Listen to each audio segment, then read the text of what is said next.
ಕೆರಳಿದ ಸಿಂಹದಂತೆ ವಿಜೃಂಭಿಸುತ್ತಿದ್ದಾರೆ. ಅದನ್ನು ಸಮಾಧಾನಪಡಿಸಲು ನಿನ್ನಿಂದ ಹೊರತಾಗಿ ಮತ್ತಾರಿಂದಲೂ ಸಾಧ್ಯವಿಲ್ಲ. ಈ ಸಾರಿ ಅವರ ಕೋಪಕ್ಕೆ ದ್ರೌಪದಿಯೇ ಮೂಲ ಕಾರಣವೆಂದು ತೋರುತ್ತಿರುವುದು. ಶ್ರೀಕೃಷ್ಣ ಪರಮಾತ್ಮನು ಹೇಳುತ್ತಿದ್ದನು, ಜಗತ್ತಿನ ಸುಖ ದುಃಖಗಳಿಗೆ ಸ್ತ್ರೀಯರೇ ಮೂಲ ಕಾರಣವೆಂದು ತೋರುತ್ತಿರುವುದು. ಸಹೋದರ ಭೀಮಸೇನ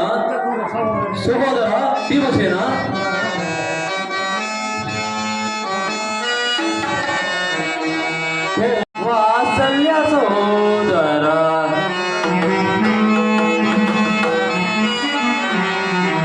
ಕೋಟಿ ಪೂಜೆಗೆ ವಾತ್ಸಲ್ಯ ಸೋದರ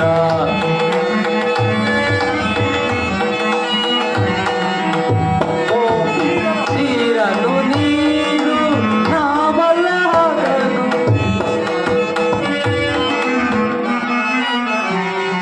ನೀರನ್ನು ನೀರು ನಾವಲ್ಲದನು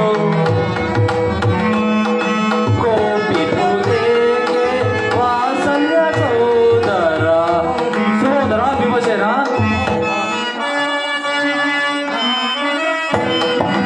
ಕೋಪ ವಿನಾಶ ನಶ್ವರ ಜೀವನ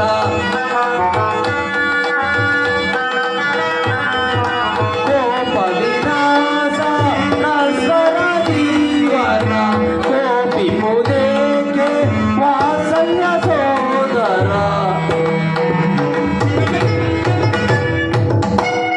ಸಹೋದರ ಭೀಮಸೇನ, ನನ್ನಲ್ಲಿ ನಿನಗೆ ಕೋಪವೇ? ಆಚಾರಿ ಸಮಾಚಾರವೇ? ಅಣ್ಣನಿಗೆ ರೀತಿ ಸಿಟ್ಟಾಗಿರುವನು ಹೇಗೆ ಈ ನೆನಪಿರುವುದಲು ತಮ್ಮ ಪ್ರಶ್ನೆಗೆ ಸರಿಯಾದ ಉತ್ತರವನ್ನು ಕೊಡುವುದಲ್ಲ ಪ್ರಿಯ? ಪಾಂಚಾಲಿ